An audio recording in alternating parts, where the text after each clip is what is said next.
What do you think about Canelo's performance over Williams Cole? Crawford next. I just think he's getting a little older, and he's just like, man, I'm not going to chase this guy around the ring like that. The guy's skull fought awful, man. That was a horrible performance. You know what I mean? I know some of it's on Canelo too, but He said he thought he won. yeah, I mean, what is he supposed to say?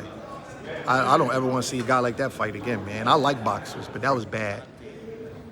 And talk to us about the thin line between running and actual ring generalship. Where do you draw the line as a coach? Ring generalship in boxing is a guy that's trying to apply his offense and score points and win the fight. A guy that's running is just simply trying to run the clock out. That's why he's called running. He's running the clock out just so he can get a decision and get a moral victory. He has no interest in scoring points and winning the fight. His only interest is not taking any punishment and not being hit at all. So he's willing to sacrifice all of his offense to win the fight just so he can say he didn't get knocked out. So what Shakur and Devin do, that's not running. That's boxing. Yeah.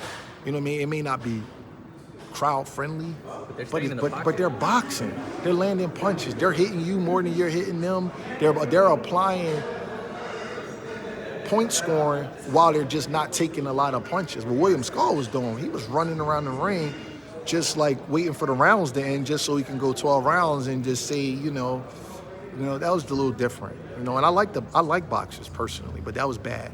There's no difference, but I'm sorry. There's no difference between what Skull did and what Haney did. No, I knew Haney was winning his fight, and I knew Skull was losing his. Okay. From the outside looking in, I said Haney's winning every round. When I was looking at Skull, I'm like, does he really think he's winning this fight? So no, it's not. Devin's performance, and it was not a great performance, but it was still better than that. Canelo Crawford now. What do you think? Obviously Crawford. I always like Crawford. I always like Crawford in the fight. I think Crawford's gonna win. He's gonna pull it off. Yep. You think he's gonna be like just? Well, what's gonna be? I just think he's just gonna be too much.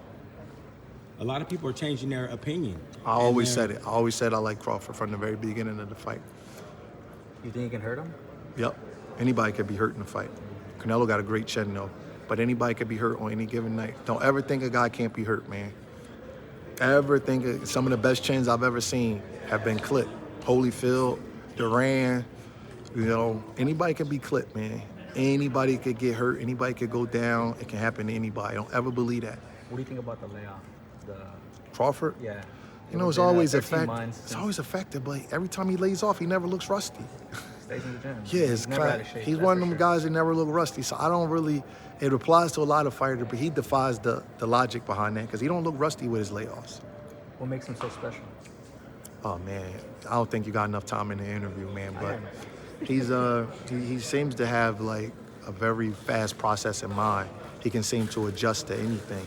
He's like a savant in a boxing ring. He probably can't even explain how he adjusts to everything, but can just adjust to anything in the fight. He's a great fighter.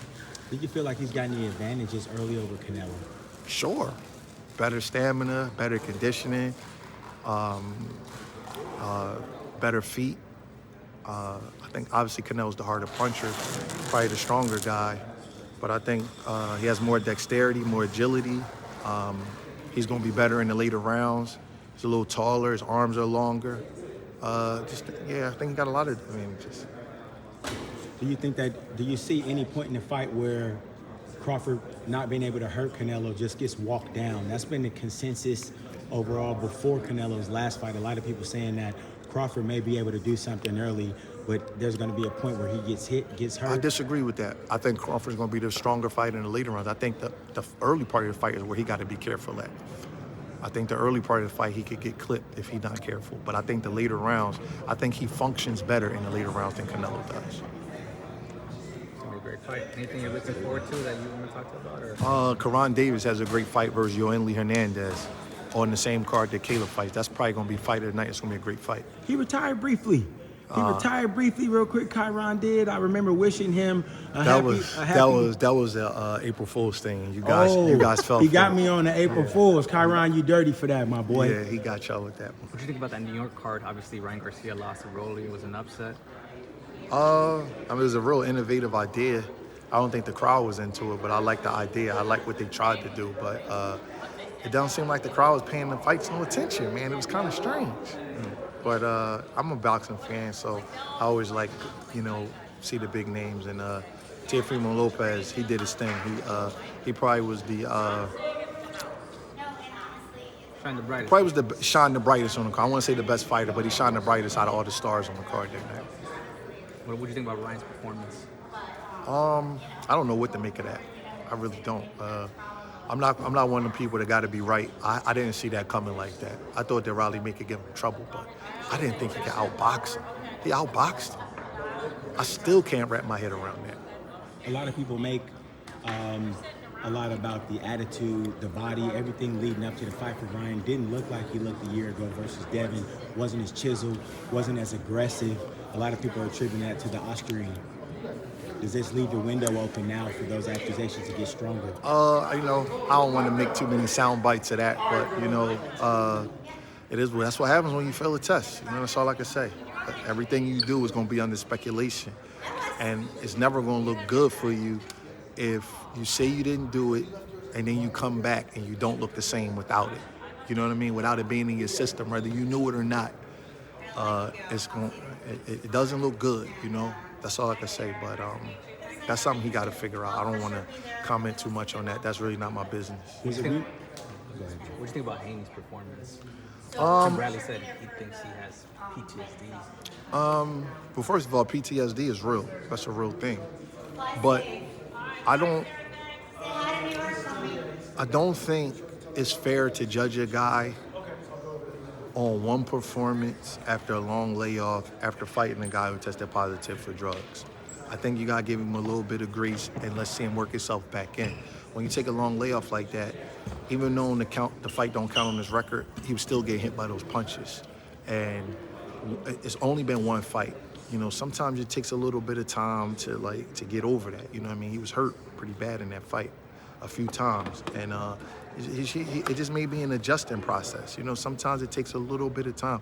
I can remember Marco Antonio Barrera, the great Marco Antonio Barrera. He got clipped by Junior Jones, right? And this was like 97, 98, somewhere around that time. Took a little bit of time off, got himself together, fought a couple of lower tier fights, and then came back and put a great performance against Eric Morales. It took him about 2-3 years to get himself back. And I'm not saying it's going to take that long for Haney, but it's hard to judge a guy on one fight, long layoff, and a guy he fought was on PEDs and heavy. It's a lot of stuff that weigh on your mind. I know people, think he gun shy and all that kind of stuff, and I'm not saying he's not. I'm just saying that I don't want to judge a fighter on one fight. I don't think that's fair, especially coming back from a tough performance like that. When you said fighters, when you said PTSD is real, you were referring to fighters getting PTSD? Just in general. Right.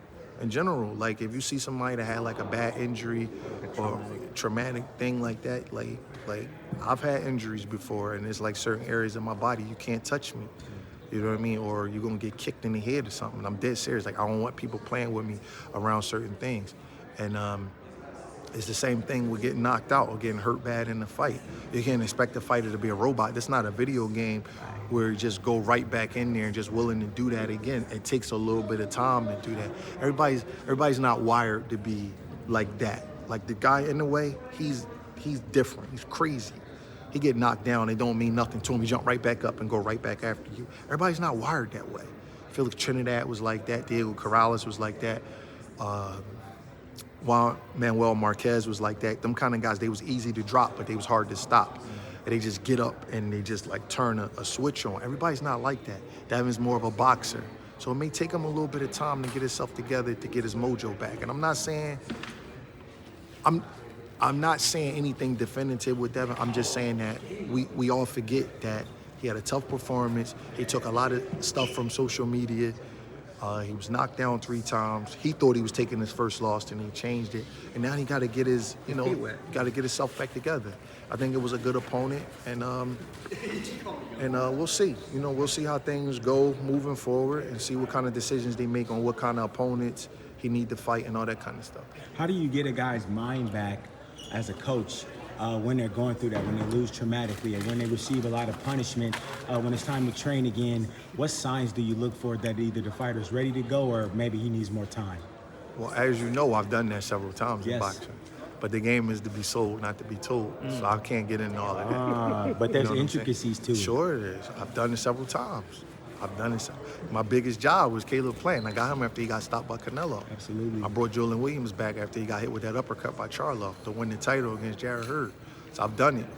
You know what I mean? I brought Karan Davis back, after the Benavidez fight. You know what I mean? So it is a science to it, but I'm not going to get into that right now.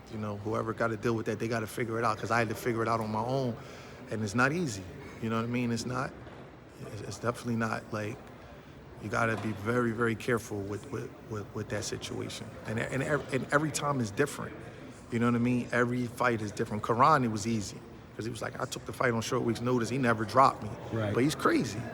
You know what I mean? With Julian, it was a thing of, I was doing great in the fight, but I got hit with one shot. Absolutely. But I did a couple of things with him to build his confidence back, and I knew he would be okay.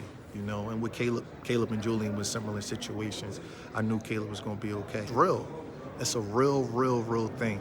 PTSD and social media and all these fans having access to these fighters saying all of this fucked up stuff to them all the time. It's a lot of things that these fighters got to go through. And you can't tell a grown man to stay off social media, but that's what they really need to do, stay off social media. That's the number one thing, but nobody listens to that part. Right. I'm not even gonna act like I can tell my fighters to stay off social media, because none of them listen to me.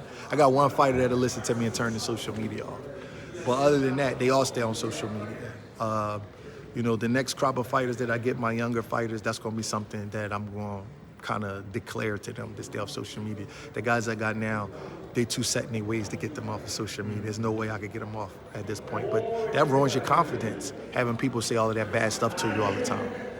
And just when they do read the clippings, what do you do to get them to kind of erase it out of their minds? You know what? If they read it, that's on them.